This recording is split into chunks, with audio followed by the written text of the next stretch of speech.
Oi pessoal, tudo bem? Então, hoje nós vamos começar a falar sobre esse assunto que eu adoro, que é recrutamento e seleção. É um assunto um pouquinho extenso, ele é muito rico, então nós vamos gastar aí 2 aulinhas para trabalhá-los, ok? Hoje nós vamos ver a apostila da primeira parte sobre recrutamento e seleção. Vamos lá?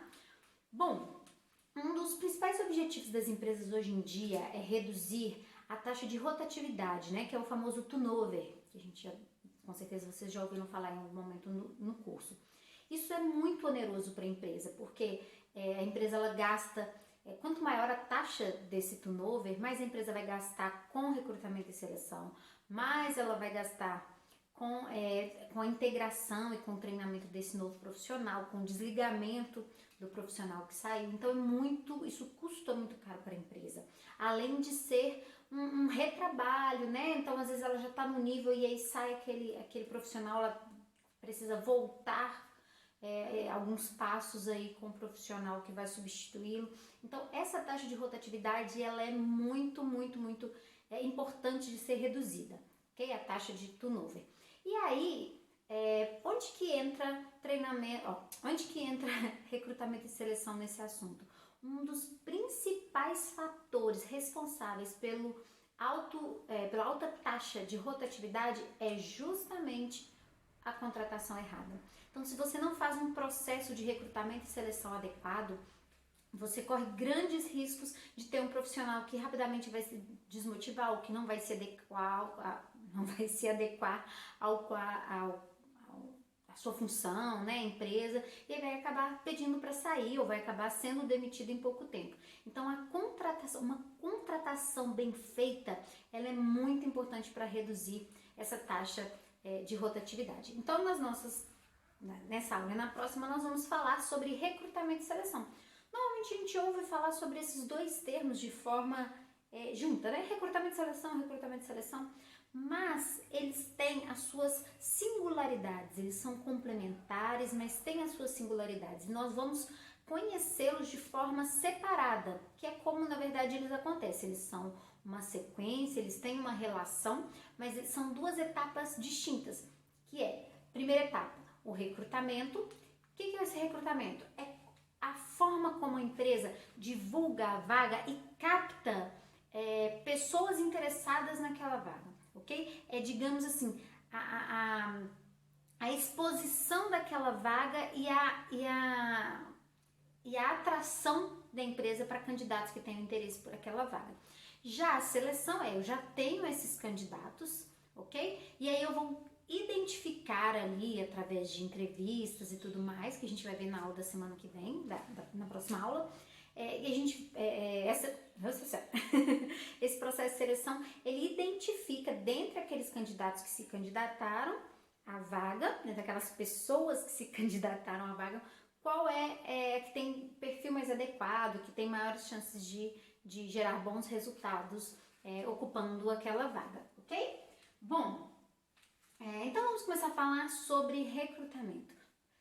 O recrutamento, a grande sacada, o grande desafio do recrutamento é conseguir captar um volume bom de candidatos, porque a empresa ela precisa ter opção de escolha com perfil adequado para aquela vaga. Porque tem muita gente que se candidata à vaga sem ter o perfil, então tem requisitos e tudo mais.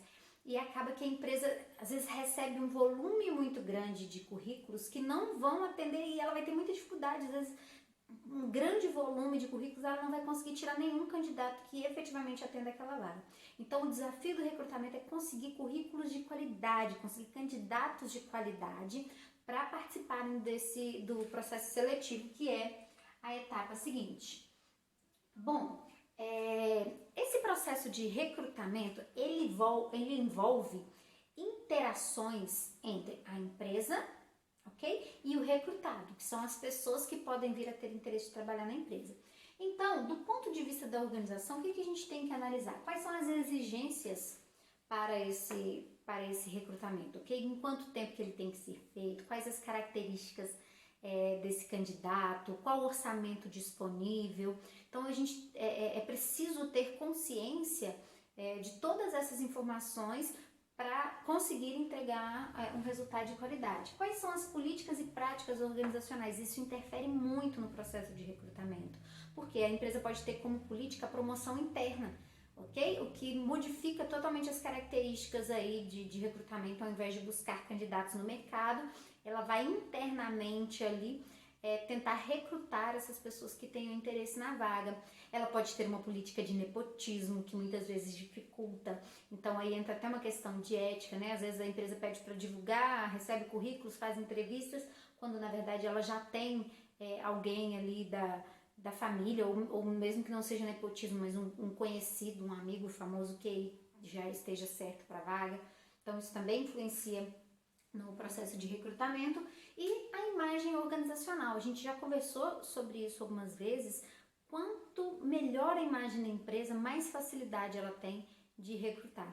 Então tem empresas que muitas vezes não tem gasto praticamente nenhum de recrutamento, ok? Ela tem ali, às vezes no próprio site dela ela faz uma divulgação, ela consegue receber ali o volume adequado de candidatos, bons candidatos. Por outro lado, a gente tem empresas cuja imagem corporativa não é tão boa assim, que tem muita dificuldade, tem que investir fortemente, tem que contratar agência de emprego, tem que fazer divulgação em sites especializados, em redes sociais, enfim, gastar muito com propaganda para divulgação, e muitas das vezes ela nem consegue candidatos com o perfil que ela precisa. Então, quanto melhor a imagem, mais facilmente ela vai ter esse retorno. Isso serve para empresas pequenas, ok? Uma empresazinha ali do bairro. Como o público dela não é um público da cidade inteira, ou do estado, ou do país, ali no bairro, entre as pessoas que poderiam se candidatar, ela também vai ter a reputação de se é uma empresa boa ou se é uma empresa ruim para trabalhar, ok? Então isso se aplica também a pequenos negócios.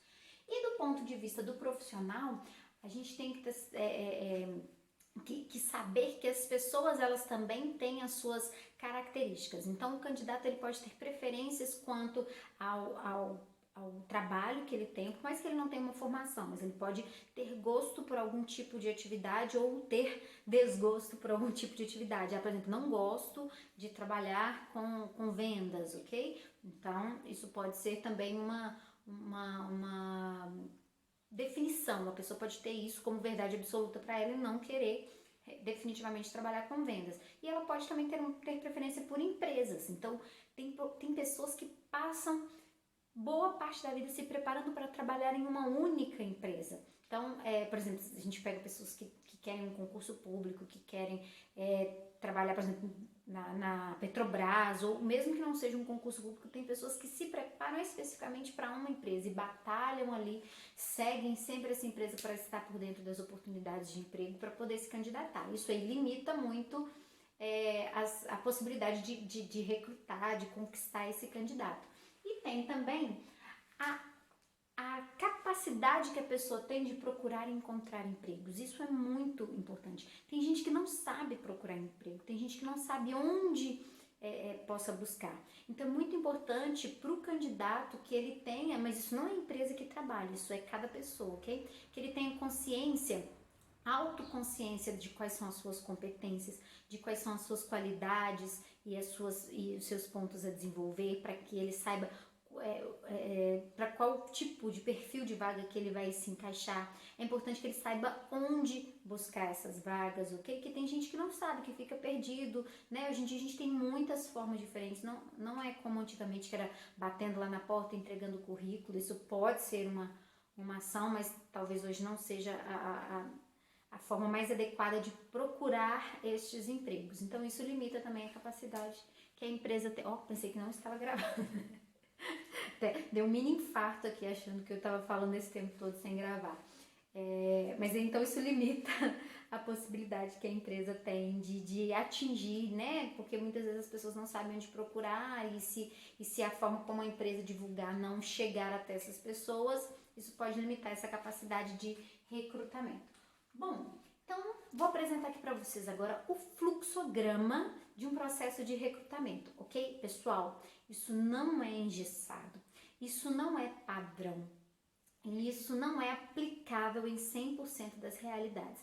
Isso é um desenho, que é uma instrução do que seria adequado e tudo mais, mas isso não significa que tem que seguir exatamente esse passo a passo em todas as empresas, ok? Nós vamos ver uma sugestão de boas práticas, né? É algo que é feito e que é interessante, que é adequado. Então, a gente começa com a requisição de pessoal. Nós vamos ver para frente aqui agora cada uma dessas etapas.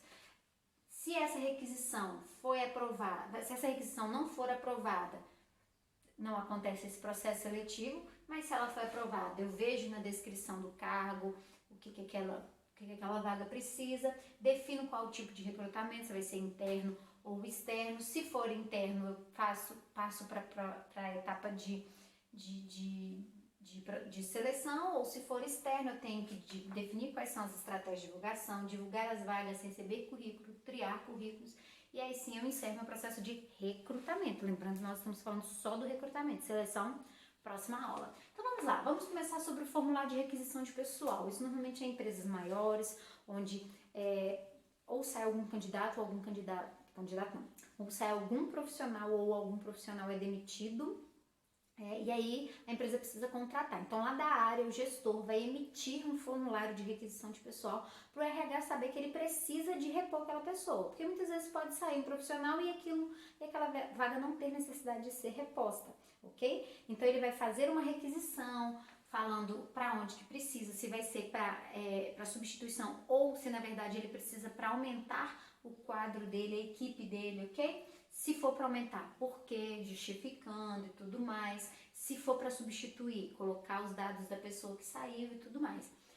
Então, isso aqui ele vai para cima, né? Ele passa ali para outros níveis da empresa, os gerentes e tudo mais, outras pessoas que tomam essa decisão vão aprovar ou vão reprovar essa contratação, ok? Se reprovar, isso acaba ali, a menos que a pessoa, que o gestor queira ali dar uma segunda justificativa, enfim, teoricamente aquele processo de recrutamento se encerrou.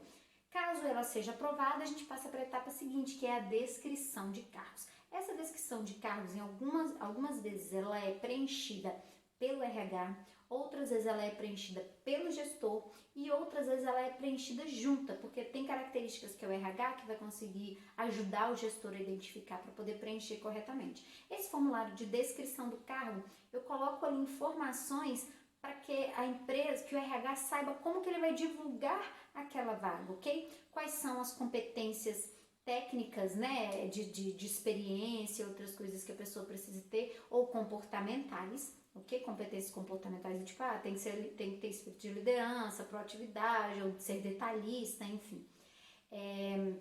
E também eu coloco ali informações do tipo, quais são as principais atividades que essa pessoa vai desempenhar para o RH já saber direcionar o processo seletivo, qual é a formação acadêmica necessária, se tem que ter algum conhecimento específico, por exemplo, em Excel ou em manuseio de algum equipamento, enfim. Colocar informações adicionais como horário de trabalho, se vai viajar ou não, se tem necessidade de ter carteira de habilitação ou não, enfim, todas essas características têm que estar no formulário de descrição para que a pessoa que for fazer o recrutamento, a divulgação da vaga, saiba como divulgar. Então, normalmente, isso é preenchido pelo gestor e quando ele tem dúvida, ele recorre ao RH. Algumas vagas específicas que são sempre recorrentes, o RH já tem um formuláriozinho desse aqui, só faltando algumas informações específicas, mas com relação a competências, habilidades, formação, muitas vezes o RH já tem isso e facilita esse processo. Mas, caso contrário, é o gestor que preenche. Então, feito esse formulário de descrição do cargo, vai ser feita a definição aí na empresa, a nível institucional, enfim, isso depende das políticas e tudo mais. Na verdade, isso já vai ter sido feito anteriormente, ok? Só que vai chegar nesse ponto e aí vai se aplicar a política da empresa. Qual que é o tipo de recrutamento que essa empresa faz?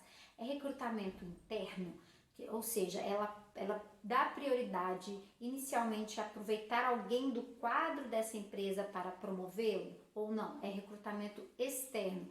Eu normalmente divulgo essa vaga externamente, ou é misto, eu trabalho tanto com candidatos internos quanto externos.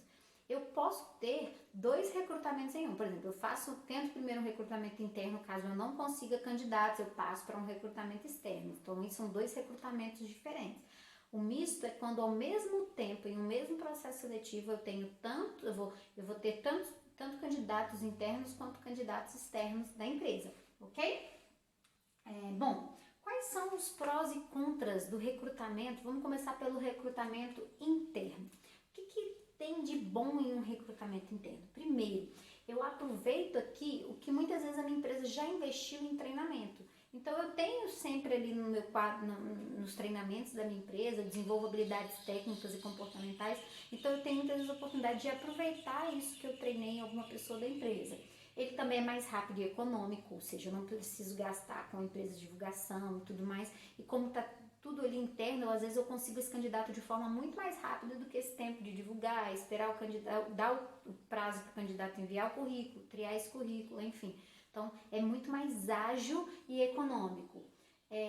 Normalmente ele é mais seguro, porque eu conheço muito o candidato. O gestor daquele candidato, mesmo que não seja para ser para a equipe dele, para ser promovido na equipe dele, mas ele vai saber dizer, por exemplo, se for para uma outra área, se esse candidato é adequado ou não, enfim, esse gestor ele pode contribuir. Então, ele é mais seguro de eu acertar, né, da empresa acertar nessa contratação, nessa promoção.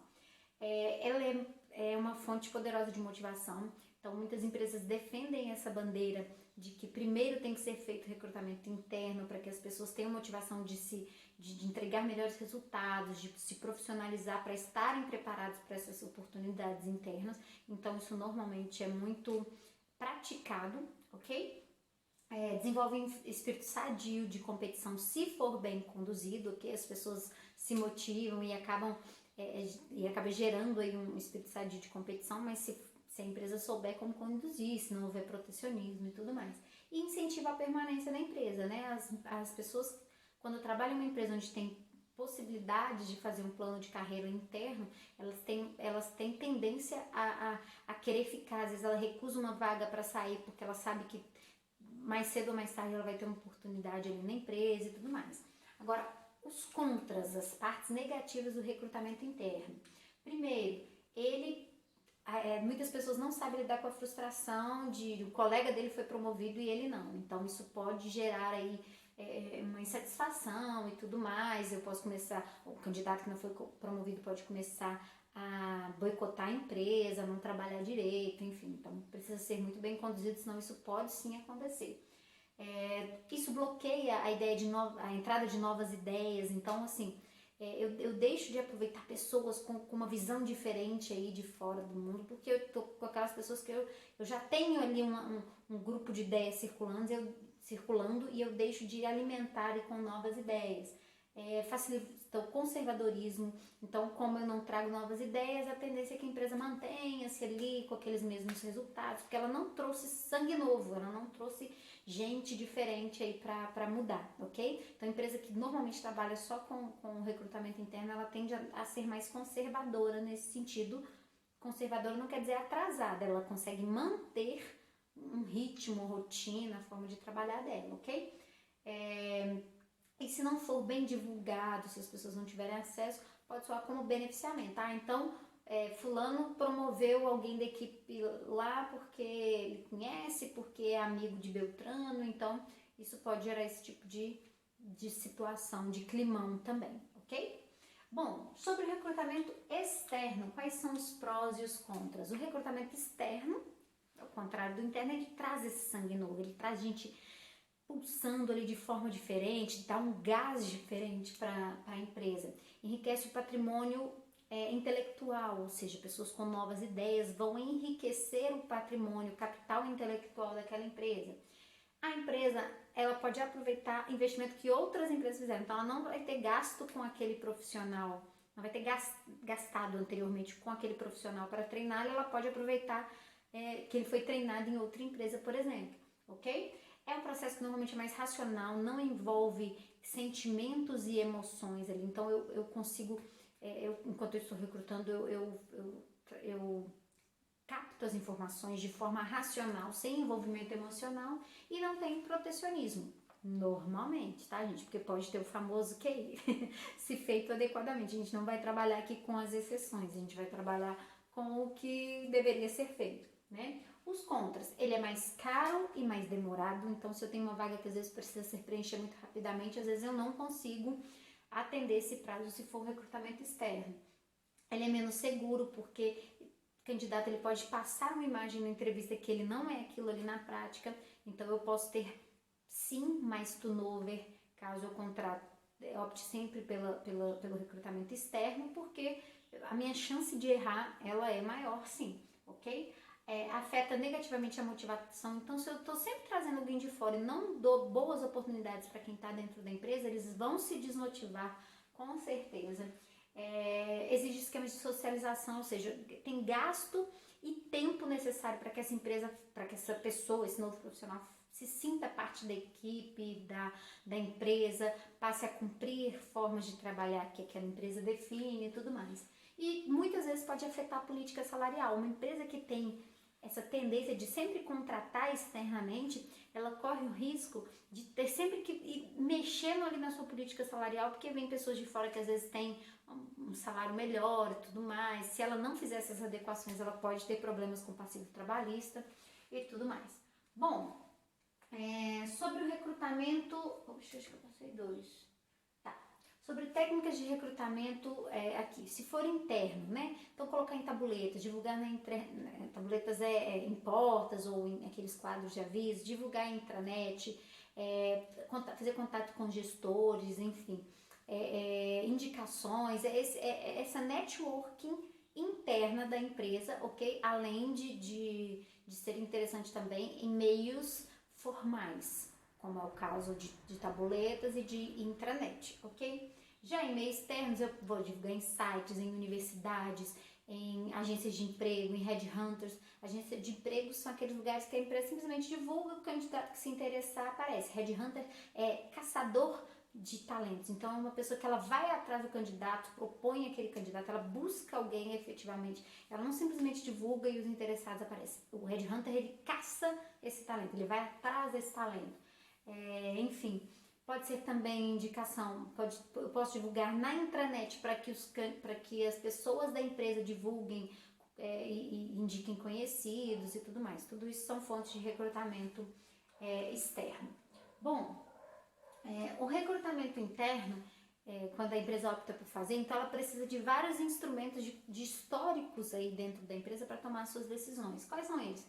O resultado de teste de seleção quando esse cara entrou na empresa, então a empresa precisa ter essas informações, porque ela já vai ter ali algo a respeito daquele candidato, além do desempenho do trabalho dele. Resultado da avaliação de desempenho, para saber se ele teve um bom desempenho ao longo desses anos, dos programas de treinamento, de quais treinamentos, quais habilidades técnicas e comportamentais que ele trabalhou aqui na empresa, fazer análise dessa descrição do cargo, do que o cargo precisa, ver o plano de carreira desse cara para ver se é condizente com o plano de carreira que a empresa está oferecendo e verificar as condições, se esse cara sair, se não vai fazer falta lá na área, enfim, se tem essa possibilidade ou não, porque tem momentos em que a pessoa não pode ser dispensada de uma equipe, embora isso tenha que ter muito cuidado, né? E aí, a partir desse bolo aí de informações é feito o recrutamento interno. Já o recrutamento externo, ele pode ocorrer, a divulgação, o anúncio dele, ele pode ser aberto ou fechado. O que é esse anúncio fechado? Vamos o fechado primeiro. O fechado é quando a empresa não divulga o seu nome, ok? Então ela fala, empresa de panificação, tá com vaga de padeira, ela não divulga nada sobre a empresa especificamente, ok? Contato comercial, representante comercial, aqui então eu não tenho muitas informações. Eu, enquanto candidato, eu não tenho muitas informações sobre essa empresa para poder correr atrás. É muito comum esse tipo de divulgação. E a gente fica, enquanto candidato, a gente fica até curioso, né? Que empresa é essa e tudo mais, né? Então, é estratégia de algumas empresas, mas tem que ser pensado, porque, por exemplo, eu vou limitar aquele candidato que quer algumas empresas específicas, ou eu posso atrair candidatos que, às vezes, já trabalharam aqui que não deram certo, mas não sabem que é para minha empresa, então podem acabar mandando currículo e tudo mais. São decisões que têm que ser pensadas porque também tem os prós e os contras. E o anúncio aberto é quando eu coloco efetivamente ali o nome da empresa, Funerária Santa Luzia, onde a morte é nossa alegria. Bem macabro isso, mas tá aqui estampado o nome da empresa que está recrutando. Então aí isso pode gerar uma atratividade, ou se a imagem da minha empresa for ruim, eu posso já espantar aí alguns candidatos, como seria o caso dessa vaga que caso eu divulgue o nome da minha empresa, ok? Por fim, a última etapa do processo de recrutamento é a triagem dos currículos. Essa é uma fase muito importante, porque eu posso receber centenas de currículos e eu tenho que analisar competências, como que a pessoa estruturou. Hoje em dia tem se praticado muitas formas diferentes de se elaborar currículo, principalmente para vagas que são mais descontraídas, para empresas que são mais descontraídas. Muitas vezes os currículos vêm em formatos diferentes.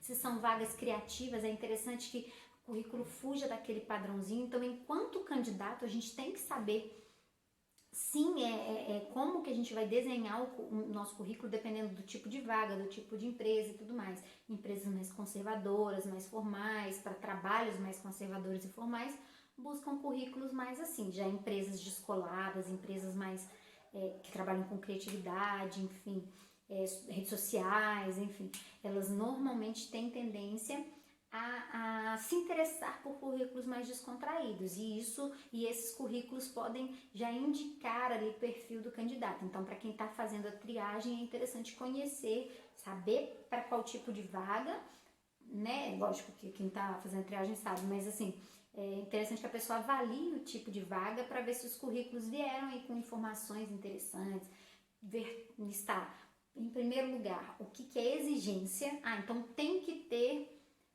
formação superior em arquitetura. Eu não posso pegar alguém que está fazendo um técnico em edificações. Isso não é formação em arquitetura, é diferente. Se é pré-requisito, se é exigência, eu já elimino ali todos os candidatos. Eu começo a triagem pela eliminação de quem não atende os pré-requisitos. Depois eu vou em desejável, depois eu vou em competências, eu vou em outras coisas onde um apanhado, um balanço geral, aquele currículo vai ser adequado. E eu tenho que ver também a capacidade que a empresa vai ter de fazer seleção, com quantos candidatos essa empresa vai fazer o processo de seleção, né? Às vezes eu faço uma prova inicial, enfim, processo de seleção a gente vai ver na semana que vem. Mas tem que ver com quantos candidatos a empresa vai iniciar esse processo de seleção para eu poder fazer ali naquela peneira, para eu selecionar naquela peneira efetivamente o número que eu preciso. E aí é muito importante, quando eu acabei o meu processo de recrutamento, ou seja, eu entreguei ali na mesa de quem vai selecionar os 20 currículos de quem vai participar do processo seletivo, por exemplo, é muito importante que o RH ele faça um balanço de como foi esse processo de recrutamento e tenha ali essas informações. Quanto tempo eu demorei para conseguir selecionar esses currículos, recrutar e triar esses currículos, quanto me custou essa divulgação, na verdade, esse recrutamento, né? Então, para vagas mais complexas, às vezes eu vou ter que divulgar em locais mais caros e tudo mais. Então, eu tenho que fazer o balanço de quanto ficou esse processo de recrutamento, qual a quantidade de currículos que eu consegui selecionar e das fontes que elas vieram, para eu poder saber, às vezes isso aqui é muito caro e não me gera um volume adequado de currículos. E qual a qualidade desses currículos, ou seja, eu consegui de 100 tirar 20 adequados. Talvez eu tenha que melhorar um pouquinho a minha fonte. Eu consegui de 40 extrair 20 currículos muito bons. Então, as minhas fontes de currículos estão bastante adequadas. Ok, pessoal? Essa análise aqui é muito, muito, muito importante. Dúvidas? É só me mandar. Próxima aula, nós vamos falar sobre seleção.